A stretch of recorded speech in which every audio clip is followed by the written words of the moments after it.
van jouw lippen. Vandaag is rood, wat rood om te zijn.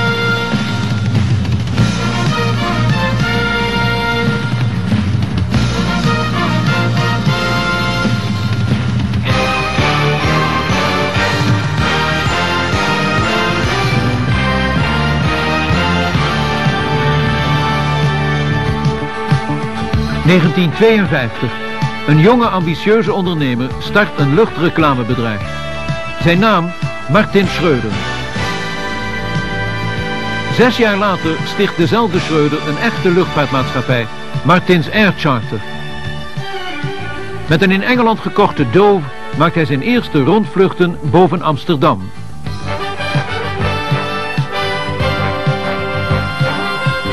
Kort daarna brengt een Viking bloemen naar Berlijn en Stockholm, onder andere in opdracht van de KLM. Toen al was de filosofie van Martin Schröder duidelijk. Risico's zoveel mogelijk spreiden. Dus passagiers en vracht. En vooral niet concurreren met de lijndienstmaatschappijen, maar samenwerken. Die filosofie blijkt juist.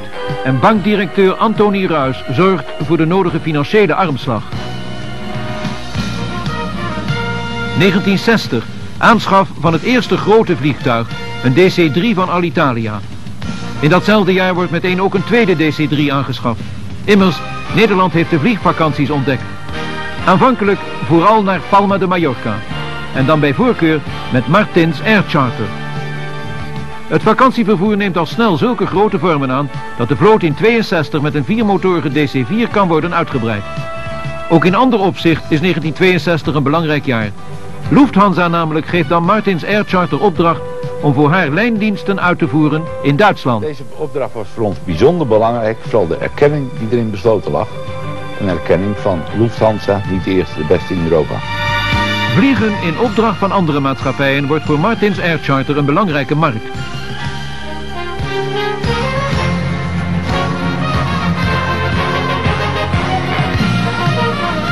Het zijn ook de jaren van de eerste intercontinentale vluchten, onder andere naar Kathmandu in Nepal. Een vlucht hier uitgevoerd met Joep Schreurs als een van de vliegers.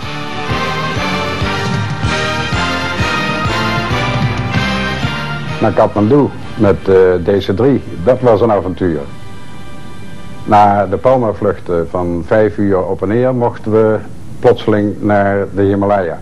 We begrepen dat Martin Air zijn grenzen ging verleggen.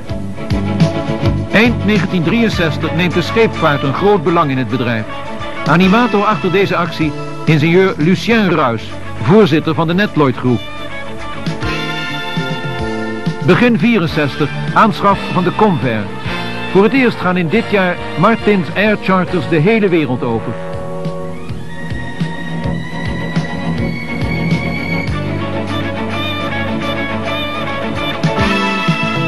Het is ook het jaar van de eerste DC-7. De KLM wordt voor 25% aandeelhouder. De pioniersjaren zijn voorbij.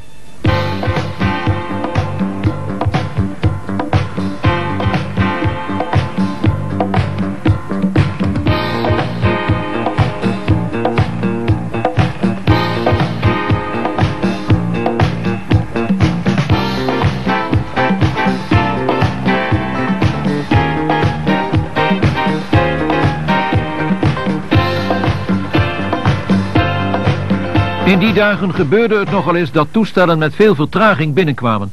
Het personeel moest dan vaak bij nacht en ontij inspringen. Omstreeks middernacht moest je dan zo voorrijden. Ik weet nog dat ik een passagier naar Heerenveen moest brengen. En natuurlijk deed je dat. Ook al wist je dat je waarschijnlijk op de terugweg kort naar Heerenveen al zonder benzine midden in de nacht stil zou komen te staan. Nou ja, en dat gebeurde dan ook aan de rand van Sneek. 1965. De DC-7's maken dat jaar 5 vluchten op Noord-Amerika. Het is het begin van een compleet transatlantisch passagiersprogramma. Een sportief hoogtepunt in de historie. Martins Air Charter wordt de officiële vervoerder van het Gouden Ajax en zijn supporters.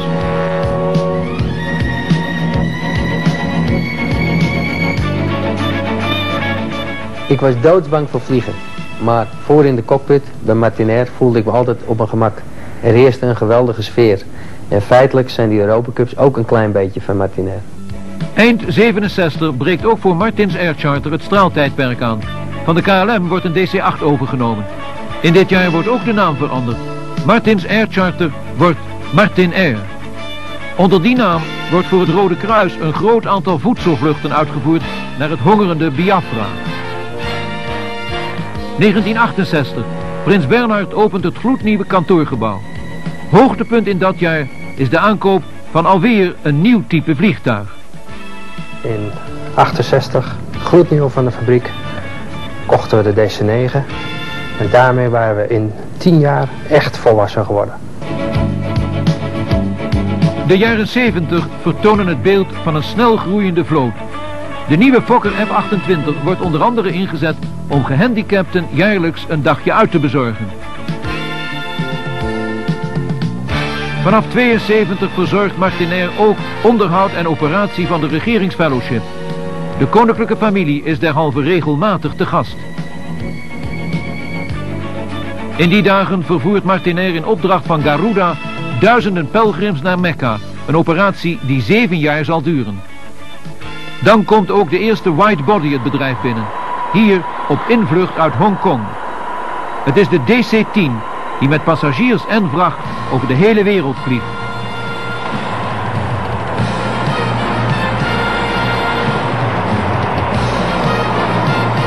In totaal zullen 4 DC-10's deel worden van Martin Air's vloot. Daarmee is Martin Air's naam in de wereld van de internationale luchtvaart definitief gevestigd. Ook voor Martin Schreuder zelf was er erkenning. In Veenwouden werd een laan naar hem genoemd. In Hillegom een tulp. En in 1978 wordt Martin Schreuder benoemd tot officier in de Orde van Oranje Nassau. Het bedrijf groeit en groeit. In al die jaren kozen miljoenen voor Martin Air. Onder hen velen van wie u zich vast afvraagt, wie zijn dat ook alweer?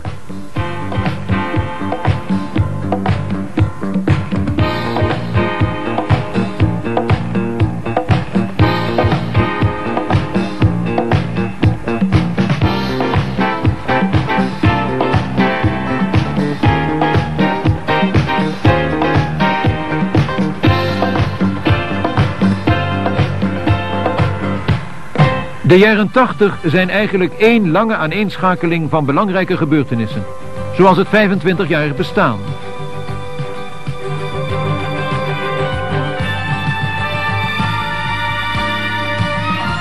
En er is het vervoer van honderden UNIFIL-soldaten naar Libanon. De vlootvernieuwing gaat onverminderd voort.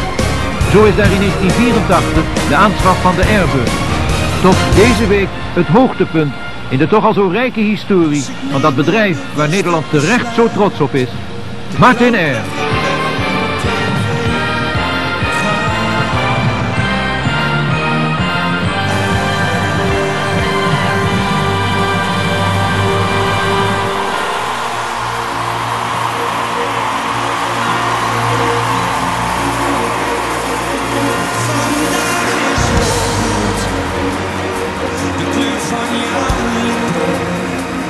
Vandaag is rood, rood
Dus ik neem heel bewust het besluit.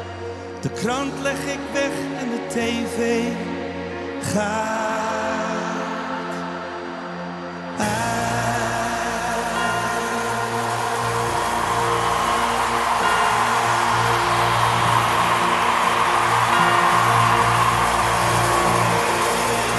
Vandaag is rood, de kleur van jouw lippen. And so I face the final curtain. My friends, I'll sit through. I'll stick my foot. We've lived a life that's full. We've traveled and every highway. Oh no, much more than this. We did it our way. Regrets. We've with you.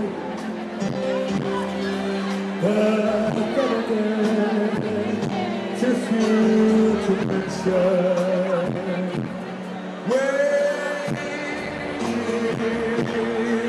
what we had to do, wanting us through without exception.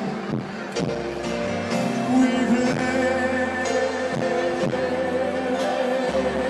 each shattered course. Each careful step along the highway. Oh no, much more than this. We did it our way. Oh, is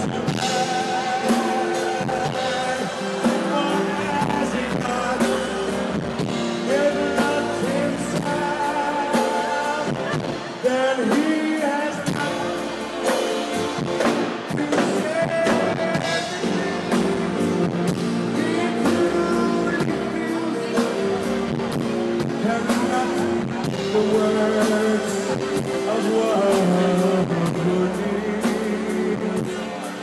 The record shows we took the blows and did it our way.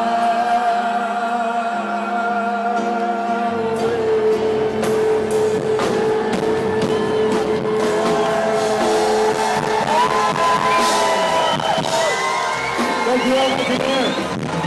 We hebben het allemaal op onze manier gedaan. Het is jammer dat we het ophouden. Maar het eind is ook weer een nieuw begin. Oh no, much more than this.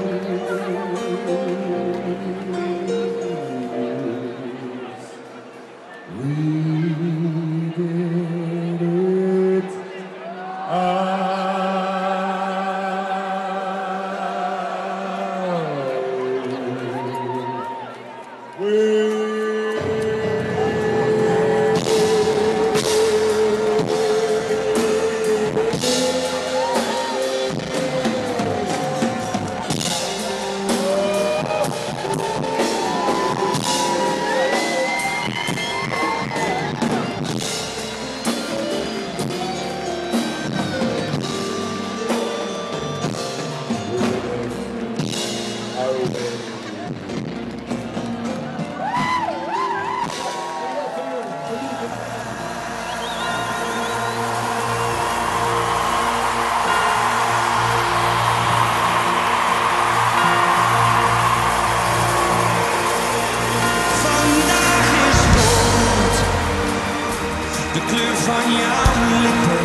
Vandaag is rood van rood, wit, blauw, een heel